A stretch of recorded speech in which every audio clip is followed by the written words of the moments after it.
तुझा वारस म्हणून तू माझं नाव घोषित केले, त्या पुढच्या जन्मी नाही भेटलास तरी चालेल. काही आठवड्यात आपण एक प्रेस कॉन्फरन्स घेऊया आणि मोठ्या भाऊजींना तुमच्या राजकारणातला प्रवेश ऑफिशियली डिक्लेअर करायला सांगूया. आणि आपल्याला मुलगी झाली तर? मुलीचं नाव पण नाही घ्यायचं, मुलगाच होणार, विक्रमादित्य. जानकी, सुभानराव जी, चला आत्याबाईंशी बोलून घ्या.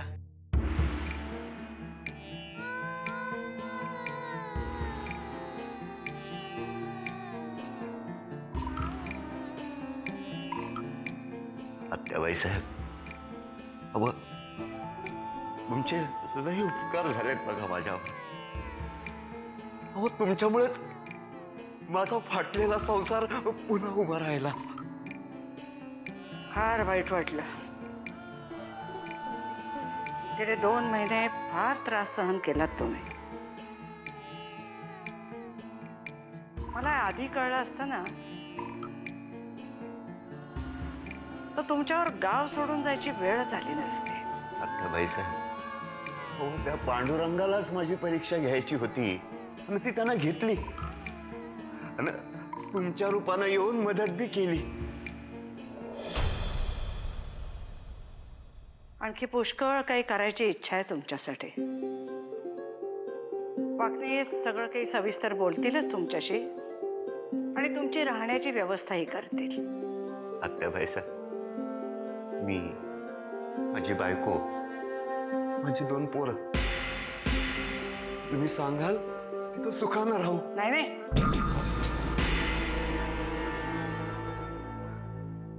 जानकीला राहू दे ना इथेच. सुमित्राचं बाळणपण होईपर्यंत तिने इथेच राहावं असं वाटतं मला. जशी तुमची मर्जी.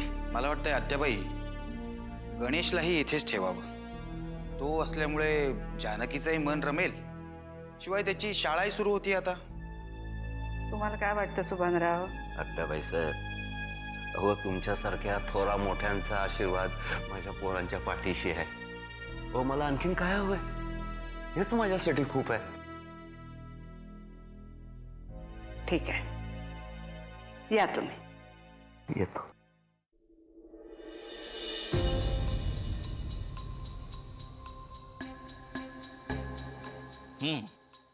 Everything is okay. काय झाले डॉक्टर? काहीही काळजीचं कारण नाही. तुम्ही माझे रिपोर्ट्स बघितलेत का? ओके. डोंट वरी, काळजीचं काही कारण नाही. फक्त म्हणजे काय झाले डॉक्टर? काही प्रॉब्लेम आहे का? म्हणजे इतकं पॅनिक व्हायचं काहीच कारण नाही. फक्त कोलेस्ट्रॉलची लेवल थोडीशी वाढली आहे बस. मृत्यूसाठी तेवढंसं कारण पुरेसं आहे? काय बोलताय साहेब तुम्ही? अहो खरोखर काळजीचं काहीही कारण नाही. रेग्युलर एक्सरसाइज आणि प्रॉपर डाएट केलं की ह्या सगळ्या लेवल्स नॉर्मल होतील. आराम करा. So don't worry and take care. आणि कधीही गरज वाटली तर मला फोन करा. Okay, bye.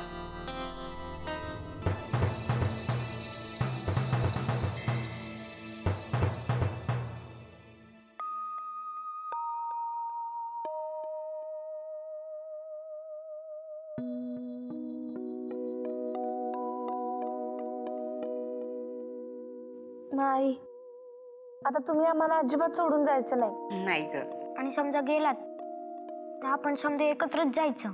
नाही रे पोरांनो, एकदा विस्तवाशी खेळ खेळलोय आपण, आता पुन्हा नाही खेळणार कधी. आपण आता इथंच राहूया. ही माणसं लई चांगली आहेत. अरे नुसती चांगलीच नाही, देव माणसं म्हणा ना. नाहीतर या मतलबी जगात कोण कोणासाठी करतंय एवढं?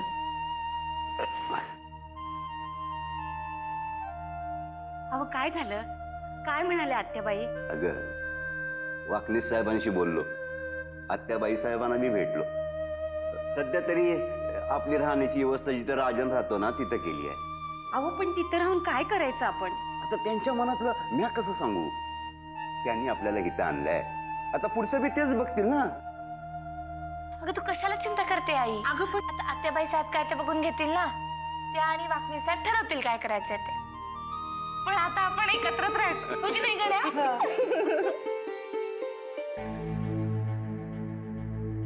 दादा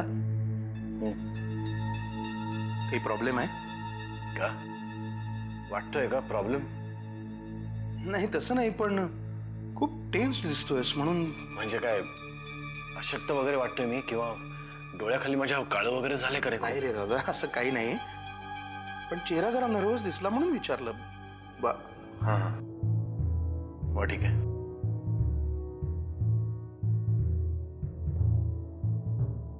तू का आला होतास?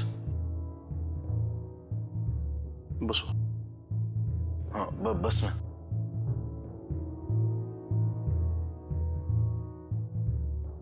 दादा, तुझी उमेदवारांची नावं सांगितली, जो निर्णय घेतलायस तो मला पटलेला नाहीये. तुझ्यासाठी मुंबईची जागा निवडली आहे. मला तेच पटलं नाहीये. दादा, राजकारण हा माझा प्रांत नाहीये खरंच. तुझ्या जर निवडून आलो ना तर सगळ्यांना संगीत ऐकणं बंधनकारक करीन मी. विधान भवनात विरोधकांनी वाजवलेले बाकडे हे सुद्धा संगीत असतं. आणि मला तेच ऐकायचं नाहीये. म्हणजे काय, सवयी लागतात ना पटपट. काय करायचं तुला? बासरी वाजवत बसायचंय का मला हसवत राहणार आहेस? या दोन्ही गोष्टी खूप निरपेक्ष भावनेतनं करतो दादा मी. हे बघ, म्हणजे यातून पहिल्यांदा आधी मला आनंद मिळायला हवा. मिळतोच, जसा तुला राजकारणात मिळतो. म्हणजे तुला इच्छा नाही? अजिबात नाही. पण मी एक सांगू दादा, तू अहिल्याला का संधी देत नाहीस? नाहीतरी तुझ्या राजकीय गुरूंची मुलगी आहे ती. शिवाय तिलाही इच्छा आहे या सगळ्यात. बायकांनी राजकारणात यावं हे जाहीर भाषणापर्यंत ठीक आहे, पण जेव्हा ती गोष्ट घरापर्यंत येते तेव्हा विचार करावा लागतो. नाही म्हणजे तिच्याही माहेरी तसं राजकीय वातावरण होतच की. तिचे वडील असते तरी सुद्धा ते हेच म्हणाले असते. पण दादा, आपला पक्ष बायकांना प्राधान्य देणार आहे ना. शिवाय ती राजकारणात आली तर मला खरंच काही प्रॉब्लेम नाही आहे. मला विचार करावा लागेल. ठीक आहे, कर विचार. आपण पुन्हा कधीतरी बोलूया ह्या विषयावर. हं? येऊ मी? वामन, मी अजूनही नर्वस दिसतोय का रे? दादा, राजकारण या विषयावर बोलायला सुरुवात झाली की कळत नकळत तू फ्रेशच होतोस एकदम. तात्पर्य काय, ही तुझी निवृत्तीची वेळ नाही. येऊ मी?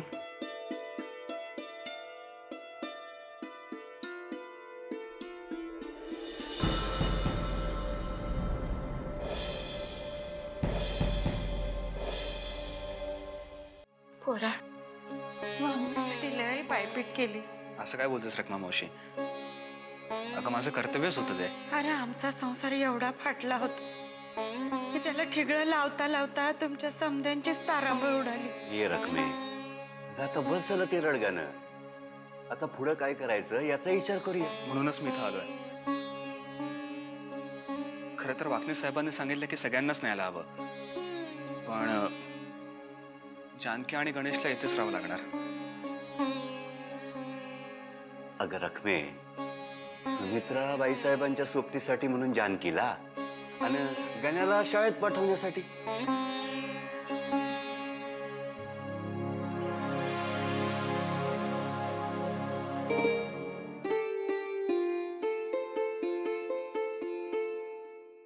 जानकी किल्लेदारांनी तुझ्यासाठी एवढं सगळं केलंय. आता आणखीन एकच शब्द टाकून बघ. कोणता? तुमची जमीन सोडवण्याचा. हे बघ, तुमचं शेत जर तुम्हाला परत मिळालं ना तर हा सगळा आभाळच संपेल. शिवाय सुभान काका आणि रखमा मावशी त्यांना पण खूप बरं वाटेल. नाहीतरी शेत परत मिळाल्याशिवाय मी लग्न करणार नाहीच आहे. तुमचं शेत सोडवायला आपल्याला जेवढे कष्ट पडणार आहेत ना, त्यापेक्षा खूप कमी कष्ट इथल्या लोकांना होणार आहेत. अगं नुसता मुंबईतून एक आवाज जरी गेला ना, तरी तो राघोबा शेठ पळत येईल इथपर्यंत. बरोबर आहे रे तुझं. मी आत्याबाईंनाच विचारून बघते.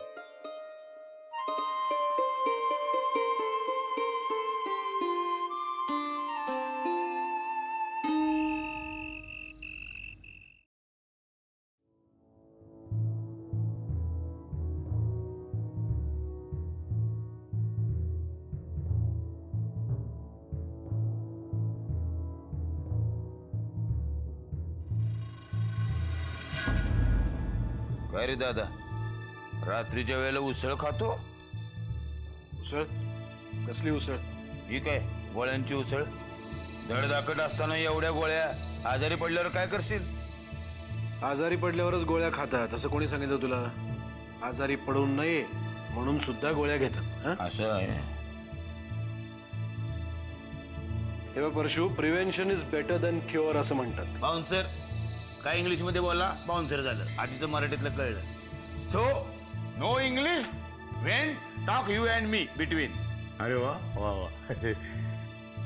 परशु, तुला असं म्हणायचंय की जेव्हा आपण बोलू तेव्हा नो इंग्लिश बिटवीन. शिक्षण असं अर्धवट सोडलं नसतंस ना, तर ही वेळ आली नसती तुझ्यावर परशु. अरे येळ काय सांगून येतोय? अरे तू सुद्धा उमेदीमध्ये जर तालमीमध्ये घुमला असता की नाही ही. बस झालं आता, जाऊन झोपा. झोपते कसला? पाठ धरले.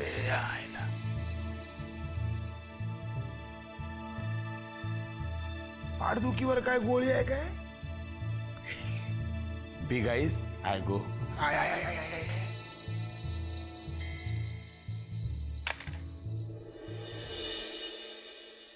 आलात? लक्ष्मीला लाथाडून आलात? काय सांगितलं भाऊजींना?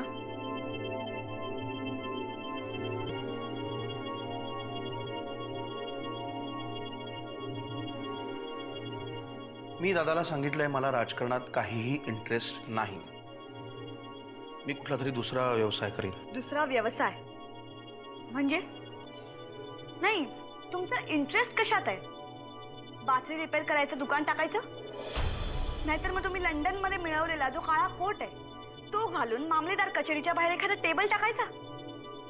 नाही, सांगा ना, काय करायचं काय? कदाचित तसं केलं तर मी जास्त सुखी होईन. हो का?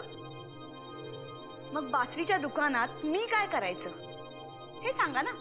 तू तिथे काहीही करायचं नाहीस. खरं तर तू काय करावंस हे ठरवलंय मी. जेव्हा मी राजकारणात जाणार नाही असं दादाला सांगितलं, तेव्हाच ह्या पदासाठी आपल्याच घरातलं कोणीतरी असावं असंही सुचवलंय. मग कोणाचं नाव सुचवलं? तुमच्या लाडक्या सुमित्राचं का त्या मोलकर्णीचं?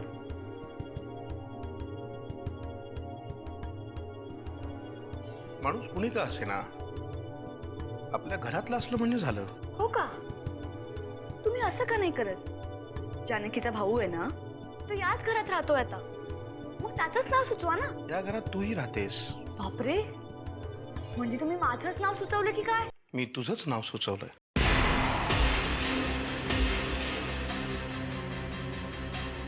नाही नाही, परत सांगा. तुम्ही माझं नाव सुचवलंय? हो, मी तुझंच नाव सुचवलं आहे. कसं आहे, या घरामध्ये राजकारणातलं दादा नंतर जर कोणाला काही कळत असेल तर ती तूच आहेस.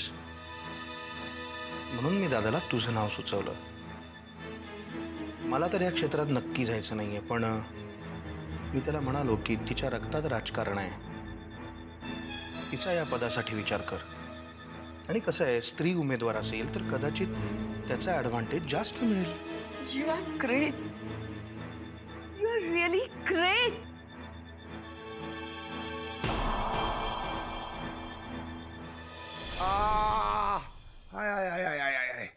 गण्या हा लय बरं वाटत रे बाबा. हा हा हा हा वर वर वर वर जरा वर जरा. हाय हाय हाय हाय हाय हाय हाय. ए गण्या असंच माझं काम करत राहा रे बाबा. हं मी तुला पैसे देत राहीन आणि अशीच कामं केलीस खूप मोठा पैसेवाला होशील तू. कळ का? जसा मी होणार आहे पतपेढीवाल्या कर्जदारांची कर्ज माफ करून. फोन वाजलं फोन घे. तू माझा सेक्रेटरी आहे बरं का, म्हणजे माझा वाकणीसच जणू. वा वा हे घे रे. मी नाही, पलीकडचा माणूस कानात घुसून बोलतो असं वाटतं. नाही कोणाचा जीव चाललाय. हॅलो कोण? जाधव काय खबर पोचली वाटत? आता अख्ख्या गावाचा मालक झालोय मी. पर किती माणसं जमली आणि किती लाखाचं कर्ज आहे? काय तुझी जाधव जरा मोठी मोठी कामं आणा की. आता कोण? तो पतपेढीचा मॅनेजर टोपे. अरे का टोपे लंगोड धोतर यांची भीती दाखवतो का रे? त्या टोपेचा बाजार उठवायला वेळ लागणार नाही. तू काळजी करू नका जाधव. तू 4 माणसं जमा कर, समद्यांची कर्ज माफ करून टाकू. अरे पतपेढी आपल्या बापाचीच होणार. एक काम करायचं जाधव, एवढ्या रकमेचं कर्ज माफ होईल कळ काय, त्यातले 10% रोकड माझ्यापर्यंत पोहोचले पाहिजे. हा चल ठेव ठेव. लखपती होणार मी गण्या. लय लकी आहे रे बाबा. तुझे पाय पाठीला लागले आणि लक्ष्मी माझ्या नावाचा पोवाडाच गात आली. वा वा वा गण्या गण्या वा. पण तुला नाराज नाही करणार मी. आ, आ.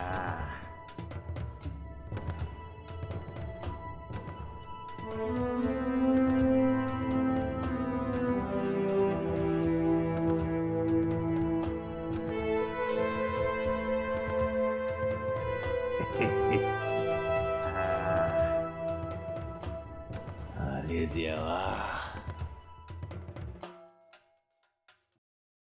आली का ग बाई? मला वाटलं आईच्या पदराची ऊब मिळाली. आता कशाला आत्याबाईंची आठवण येते? आणि आत्याबाई साहेब, आज तुमच्यामुळे माझं सगळं कुटुंब एकत्र आलं. तुमचे उपकार मी कधी नाही विसरणार. अगं बाई मी काही केलेलं नाहीये. सगळं केलंय ना ते वाकणीसानी. आभार मानायचेच तर त्यांचे मान. त्यांचे तर पाय मी धरणारच आहे, पण तुम्हाला नमस्कार करायला म्हणून आले. अगं राहू दे. मला नमस्कार करण्यापेक्षा तुझ्या पांडुरंगाला नमस्कार कर. मी काय वाकणीस काय, आम्ही म्हणजे निमित्त मात्र ग. बाकी सगळं विधिलिखित होतं बघ. अजूनही खूप बघायचंय आपल्याला. मला तुमच्याशी जरा बोलायचं होतं. ते नंतर. आधी मला तुझ्याशी काही बोलायचंय, ते जास्त महत्वाचं आहे. पहिले तुम्ही बोला मग. आधी गण्या तुला भेटला, तुझे आई बाबा पण भेटले. आता त्या दिवशी मी जे तुझ्याशी बोलले होते ना, ते मी त्यांच्याशी पण बोलणार आहे. कशाबद्दल? तुझ्या लग्नाबद्दल.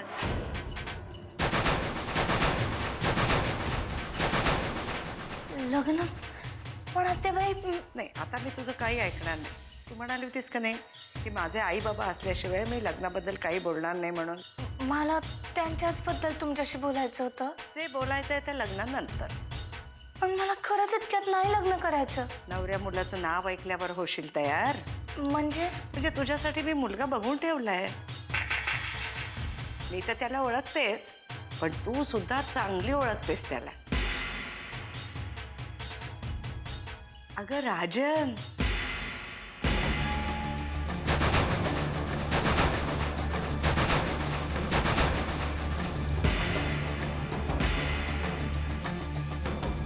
काका हे बाई हरवलीस कुठे? राजन पसंत आहे ना तुला? म्हणजे पसंत नसेल तर आपण दुसरं स्थळ बघू. नाही नको. काय नको? राजनशी लग्न नको का दुसरं स्थळ नको? लग्न करायचंय ना तुला? मला नाही करायचं लग्न. लग्न नाही करायचं? मग काय करायचंय? मला नाही माहित. माहित नाहीये ना? मग मी म्हणते त्याला हो म्हणायचं. मी काय तुमच्या शब्दाबाहेर नाही. अगं अगं म्हशी, मला कुठे नेशी अशी अवस्था झाली आहे तुझी. म्हणजे राजांचं नाव ऐकल्यावर मनात अगदी लाडू फुटतायत. बोलायचं कसं? आतेबाई साहेब, खरंच राजन माझा फक्त चांगला मित्र आहे. आमच्यात तसं काही नाही. अगं मैत्री वेगळी, लग्न वेगळं. अहो, पण म्हणून एकदम लग्न आमच्यात खरंच असं काही नाही. गाड्या शपथ. आता मी कुठे म्हटलं पण तसं काही आहे तुमच्यात म्हणून. मला आपला राजन चांगला मुलगा वाटला म्हणून तो मी तुझ्यासाठी सुचवला. तुम्ही राजनला विचारलत का? त्याच्याशी तुला काय करायचंय? मुलीचं काम एकच, सांगितलं की भोल्यावर जाऊन उभं राहायचं आणि अंतरपाटाच्या पलीकडे जो मुलगा उभा असेल त्याच्या गळ्यात माळ घालायची. पण आई बाबा. त्यांच्याशी उद्या सकाळी बोलणारच आहे मी. जमलं तर तारीखही काढून ठेव. तारीख? पण माझ्यावर विश्वास आहे ना तुझा? मी जे काही करते ते तुझ्या भल्यासाठीच असेल. काळजी करू नकोस. जा.